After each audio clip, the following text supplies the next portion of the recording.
హోలీ. ఇది రంగుల పండుగ. ఈ రంగుల పండుగకి వెనక అసలైన ప్రాక్టికల్ మ్యాటర్ ఏంటంటే, దీపావళి ముందు వరకు ఎండలు కాచి దీపావళి రాత్రి వచ్చేప్పటికి చలి వచ్చేస్తుంది నార్త్ ఇండియాలో.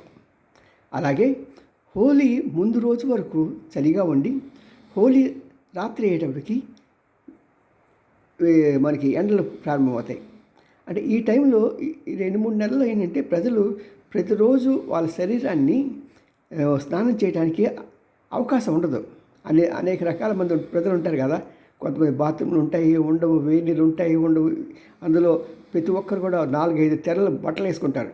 ఇవన్నీ లోపల చెమట కదా, ఇవన్నీ అయిపోయి వాళ్ళ ఆరోగ్యం పాడవుతుందని హోలీ రోజున రంగులు వేసుకుంటే ఆ రంగులు పోవటానికైనా సరే వాళ్ళు చక్కగా స్నానం చేసి ఫ్రెష్గా తయారవుతారని అది ప్రాక్టికల్ ఉద్దేశం.